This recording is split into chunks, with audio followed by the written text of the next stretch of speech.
Mas eu sigo aqui movimentando a equipe de reportagem da Jovem Pan News. A crise de imagem que atinge o Supremo fez com que propostas de reforma do Judiciário e da criação de um código de conduta para os ministros dos tribunais superiores entrassem na pauta dos pré-candidatos à presidência da República. Vamos chamar o repórter Matheus Dias. Está ao vivo com a gente aqui em Os Pingos nos Is, vai trazer os detalhes dessas manifestações. Matheus, seja bem-vindo. Suas informações, por favor. Caniato, boa noite para você, boa noite a quem nos acompanha. É claro que uma crise desse tamanho, que fica conhecida mundialmente, vai se tornar pauta nas pré-campanhas e nas campanhas dos candidatos à eleição, principalmente presidencial. Já está se tornando, inclusive, todo mundo tenta empurrar o problema para o outro lado da história e se livrar até de qualquer culpa, se livrar de qualquer relação, inclusive, com temas polêmicos e até com ministros do Supremo Tribunal Federal que possam estar envolvidos nessa polêmica. Os lados partidários já têm se atacado já faz algumas semanas, mas até neste momento se falam em projetos de governo, pautas de governo que já são desenhadas em cima dessas fraudes do Banco Master, como você bem disse, código de conduta para ministros do Supremo Tribunal Federal, reformulações no STF, tudo por conta dessa pauta. Inclusive na base governista, inclusive o plano de governo do PT, que pode ser aprovado em congresso partidário nessa semana, defende a democratização do Poder Judiciário, inclusive um manual de conduta do próprio Supremo Tribunal Federal. Esse texto, inclusive, foi aprovado e assinado pelo ex-ministro José Dirceu. Num trecho desse texto diz que o fortalecimento dos órgãos de controle deve caminhar junto com a democratização e a reforma do Poder Judiciário, assegurando maior transparência, responsabilidade institucional e compromisso com a Constituição. E mesmo que, se de uma certa forma Lula defendeu Alexandre de Moraes, dizendo que ele não devia manchar a carreira dele com esse episódio do Master, deveria se afastar um pouco desse tema, Lula também defendeu que houvesse um mandato para ministros do Supremo Tribunal Federal e que eles não entrassem com 35 anos e finalizassem a carreira aos 75 anos, ficassem ali 40 anos à frente da Suprema Corte. Segundo ele, essa é uma pauta que já estava presente na campanha de Fernando Haddad em 2018, quando o atual, agora pré-candidato ao governo do estado, era candidato à presidência. Essa pauta estava naquele plano de governo e Lula pretende retomar essa pauta. Do outro lado, quando se fala na direita, temos o atual pré-candidato Romeu Zema, ele que defende que a primeira pauta que vai colocar em prática em caso de eleição será uma reforma no judiciário. E um pouco mais à direita, quando se fala em Flávio Bolsonaro, aí ele diz até que defende o impeachment de ministros do Supremo Tribunal Federal e pede também que os eleitores votem apenas em candidatos ao Senado que defendem essa mesma pauta, viu, Caniato? Tá certo, Matheus Dias trazendo detalhes dessas manifestações, e esse tema certamente vai crescer e muito, e pode ditar boa parte dos debates e das discussões durante o processo eleitoral. Valeu, Matheus, bom trabalho para você. A gente segue em contato, qualquer novidade é só nos acionar aqui. Deixa eu chamar os nossos comentaristas, mas antes disso eu quero destacar que a enquete do dia trata de questões importantes referentes à possibilidade de mudar as regras do judiciário. Deixa eu receber a rede Jovem Pan, todos conectados com a gente aqui em Os Pingos nos Is. Muito obrigado, viu, pela parceria, pela audiência, especialmente você que gosta de acompanhar o noticiário, o programa pela rádio, né? Você que é motorista de aplicativo, taxista, valeu pela parceria. Continue com a Jovem Pan em todas as emissoras e cidades espalhadas por todo o Brasil. Deixa eu chamar o Roberto Mota. Deixa eu começar essa com o Roberto Mota. Mota, a gente tem acompanhado muitos debates, né, sobre a possibilidade de reformar o judiciário. Teve uma manifestação do ministro Dino, que sucede aquela ideia do presidente da corte, Edson Fachin. Inclusive, foi aberta ali uma divergência, né? Foi uma contraposição, inclusive, à sugestão de Edson Fachin. Mas há um entendimento para uma ala da Suprema Corte de que, bom, se querem mudar o judiciário, é preciso mudar também o legislativo e o executivo. Se é para mudar, vamos mudar todo mundo. De que maneira isso contaminará os debates eleitorais? Tem que mudar? E tem que mudar o quê? Isso me lembra aquela famosa frase de uma obra de literatura que eu acho que é O Gato Pardo, que diz que é preciso que tudo mude para que tudo fique como está. É lógico, se tem uma coisa que não falta no Brasil, é reforma. Getúlio Vargas chegou ao poder no golpe de Estado de 1930, prometendo uma reforma total da República Velha. E aí Getúlio entregou ao Brasil o Estado Novo, uma ditadura de caráter fascista, que até hoje é aplaudida pela esquerda brasileira. Se a gente der um passo para trás e olhar o cenário do Brasil, o problema mais grave de hoje é o uso do sistema de justiça para a tomada do poder político. É evidente que quem participa desse processo não vai aceitar nenhuma reforma que mude isso. Pois é, deixa eu chamar o Luiz Felipe Dávila, porque nos últimos meses nós tratamos por diversas vezes, né, de possibilidades de alteração, sinalização, autocontenção, pacificação. Dávila, como é que você observa esses movimentos que propõem reforma do judiciário? Primeiro teve aquela sugestão do ministro Edson Fachin, né, o Código de Conduta, o Código de Ética, depois teve a manifestação do ministro Dino, que é uma alternativa, inclusive, à proposta do ministro Fachin, mas há também, em outros poderes, a defesa de que é preciso mudar e mudar muito as regras do judiciário, especialmente da Suprema Corte. Quais aspectos dessa discussão você gostaria de trazer, destacar e sublinhar aqui para a gente? É preciso mudar muito, e isso não será feito com medidas paliativas no Supremo Tribunal Federal. Terá de ser feita no Senado Federal. Esse sim, o poder que serve como freio e contrapeso ao judiciário. Mas, como bem lembrou o senador Alessandro Vieira, nesse Senado, que é um verdadeiro Senado de rabo preso com interesses, não dá para esperar mudanças radicais. Então, como é que resolve esse cheque que está o Senado? O Senado, que tem o poder de fazer a mudança, não faz porque tem medo. Há muito rabo preso, tem medo que o ministro desengavete lá um projeto que acaba prejudicando não só o mandato e comprometendo a reeleição desse senador. Então, a solução é ficar quieto.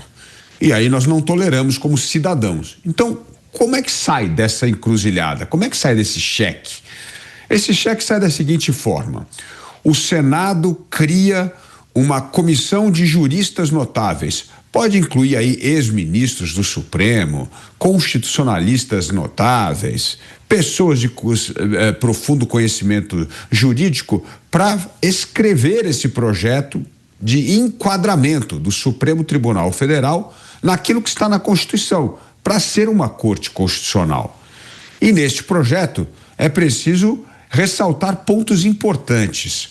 Primeiro, acabar com esta imoralidade de penduricalhos, benefícios, Supremo Tribunal Federal e juízes ganhando acima do teto constitucional. Como é que você vai confiar nos juízes de um país quando eles não respeitam a própria lei? Não dá. Então precisa acabar com essa farra, que é o judiciário mais caro do mundo, 1,3% do PIB. Segunda coisa, é preciso acabar com as decisões monocráticas, esse mecanismo vergonhoso que anula o princípio básico de uma Suprema Corte, que é manifestação do colegiado, não individual. Agora, como é que é possível usar medidas monocráticas para enterrar casos de corrupção e corruptos confessos, para proteger ministros envolvidos nessa farsa do Banco Master, para usar o inquérito das fake news e perseguir cidadãos, cercear a liberdade de expressão, censurar veículos? Essa arbitrariedade é intolerável. Uma corte constitucional se manifesta de maneira colegiada, por isso precisa acabar com essas decisões monocráticas. Por último, precisa aumentar a idade mínima de ministros indicados para o STF para 60 anos. A indicação tem que ser a croação de uma carreira jurídica brilhante, de notável saber jurídico e reputação ilibada, como bem lembrou o Beraldo. Agora, grande parte da crise hoje do Supremo reflete justamente indicações do presidente da República de candidatos de raso conhecimento jurídico e grande afinidade política e ideológica. Mas é verdade que esses candidatos acabam sendo sabatinados por um Senado cuja sabatina é dominada pela indolência e pela voracidade das barganhas políticas. Portanto, só mesmo uma comissão desses juristas notáveis, constitucionalistas e ex-ministros do Supremo para fazer com que o Supremo volte a ser uma corte constitucional. E o Senado, qual é o papel dele? Votar sim ou não à aprovação desse projeto. Não pode emendar, não pode apresentar modificações, pelo menos por 5 anos. Assim, essa pressão política em cima dos senadores para enquadrar de acordo com os interesses particulares de membros do Supremo perde força. Pois eu vou passar para o Cristiano Beraldo trazer sua impressão a respeito desse tema, que certamente vai crescer, deve ditar boa parte dos debates e claro que os presidenciáveis também vão propor mudanças, né, Beraldo? Inclusive o Partido dos Trabalhadores já lança também a sua cartilha, a sua versão, as suas propostas de alteração, porque parece que não querem ficar para trás, né? Os integrantes do PT não querem ficar para trás, porque observam que figuras da centro-direita e da direita já tinham lançado na frente propostas de mudança. Mas e essas sugestões, as propostas feitas pela própria Suprema Corte, né, propostas que prevêem autocontenção ou que indicam medidas que assegurem mais transparência na atuação desses ministros, tudo isso tende a evitar ou brecar o movimento que defende impedimento de ministros? Seria uma vacina para isso, mas ainda dá tempo, Beraldo? Neto, nós precisamos ter consciência, como nação, como povo, nós precisamos ter consciência, primeiro, de que o Brasil, no estado em que ele se encontra, ele não admite remendo. Não se resolverá o verdadeiro caos brasileiro, esse Brasil do absurdo, esse Brasil inviável, esse Brasil tão rico que proporciona a uma grande parcela, uma imensa parcela da sua população, uma vida tão pobre. Aliás, as pessoas se iludem achando, porque elas têm lá alguma coisinha de patrimônio, que elas vivem bem, que o Brasil é bom. Não, o Brasil não é bom, não. Porque se estivessem num país realmente civilizado, se estivessem num país que fosse administrado pelo bem de longo prazo da sua própria população, o esforço que essas famílias fazem para ter um pouco de patrimônio, uma vida decente, elas seriam muito mais bem recompensadas com um patrimônio muito maior, uma vida muito melhor. Então, o Brasil não aceita remendo. E a outra realidade, Caniato, é que o Brasil precisa ser reconcebido. Não adianta simplesmente fazer uma reforma do judiciário, porque esses que se propõem a fazer essa reforma não estão ali focados num verdadeiro funcionamento adequado que se deseja para o Poder Judiciário. Eles estão ali sofrendo uma série de influências de curto prazo. Afinal de contas, estamos falando de eleição. E passada essa eleição, 2 anos depois temos eleições locais, 2 anos depois temos novas eleições nacionais, e essa é a dinâmica da política. É assim que é. Portanto, não podemos nos deixar levar que vai vir alguém com a fórmula mágica. Para o judiciário, que no meu ponto de vista tem que ser transformado, reconcebido, reescrito a partir ou acompanhado de uma nova Constituição, mas isso tem que ser feito, e aí eu concordo 100% com o Dávila, com pessoas de fora, pessoas que olhem para a estrutura do Brasil e consigam identificar qual é o judiciário necessário para o país que somos e que, a partir daí, ele funcione de uma forma justa, equilibrada, sem permitir moleza para nenhum dos lados, sem permitir militância dentro das togas. E aí sim, quem sabe, o brasileiro terá motivos verdadeiros para voltar a acreditar e confiar no judiciário. Deixa eu trazer o Diego Tavares, que é o operador do direito da bancada, vai trazer também suas impressões.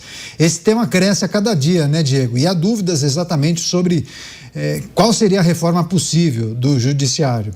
Uma que é proposta pelos próprios integrantes da Suprema Corte, quase como uma resposta à sociedade ou até ao legislativo, aquela coisa, né? Temos que entregar alguma coisa, vamos mudar, mas não vamos mudar muito. Ou as defesas que são feitas, por exemplo, por integrantes do Legislativo, que entendem que é preciso alterar a regra para a admissão dos ministros da Suprema Corte, estabelecer idade mínima, alguns defendem mandato, enfim. Que reforma você entende que é a mais adequada e é possível para esse momento? Olha, Caniato, esse sem dúvida é um dos grandes temas que serão tônica nas eleições que acontecem esse ano. O que nós temos hoje como proposta, tanto por parte do Poder Judiciário quanto por parte de membros do Legislativo, não são, na verdade, reformas, são remendos. Não resolvem o problema estrutural da Suprema Corte, problema estrutural que, inclusive, o Dávila tangenciou muito bem com as propostas que ele já delineou aqui no comentário dele. Se algum parlamentar ou algum pré-candidato à presidência estiver assistindo os Pingos nos Is, tem uma receita pronta. Eu só gostaria de fazer uma emenda a esse projeto do Dávila, que é a questão das competências do Supremo Tribunal Federal. E a partir da revisão das competências da Suprema Corte, aí sim nós podemos começar a falar numa verdadeira reforma da Corte Constitucional.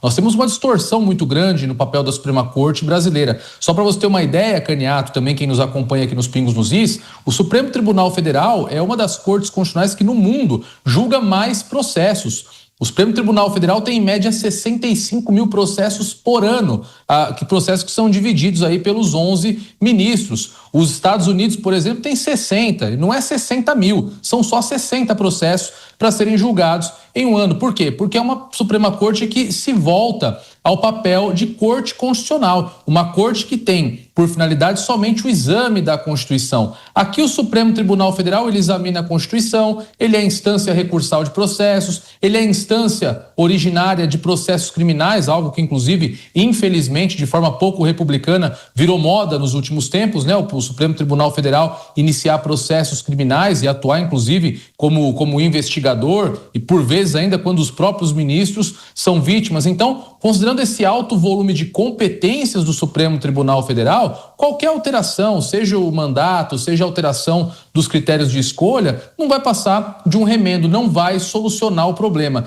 Nós precisamos, de forma estrutural, revisar as competências da Suprema Corte. O Supremo Tribunal Federal tem que se deter no exame, na defesa, na interpretação da Constituição. E, claro, isso em parte também é um problema da nossa Constituição, que é uma Constituição prolixa, uma Constituição que tangencia muitos temas. Não é que nem, voltando aqui ao exemplo dos Estados Unidos, uma Constituição enxuta, que fala pouco, que tem poucos artigos e que esses artigos são interpretados para que se dê aplicabilidade a todo o aparato legal do país. Então, enquanto nós não tratarmos daquilo que o Supremo Tribunal Federal faz, dificilmente nós conseguiremos reduzir essa carga de poder dos ministros. Isso até pode ser diminuído por um caso emblemático, como é o caso do Master, que coloca, de certa forma, alguns dos membros da Suprema Corte contra a parede. Mas o fato é que, no ciclo, se nós não revisarmos esse problema, só o que acontece é um arrefecimento da situação. Logo isso volta de novo e a história vai sofrendo esse ciclo, até que uma reforma de fato seja feita e a Suprema Corte cumpra o seu papel precípio, que é de corte constitucional, um tribunal que se detenha no exame e na defesa da Constituição Federal.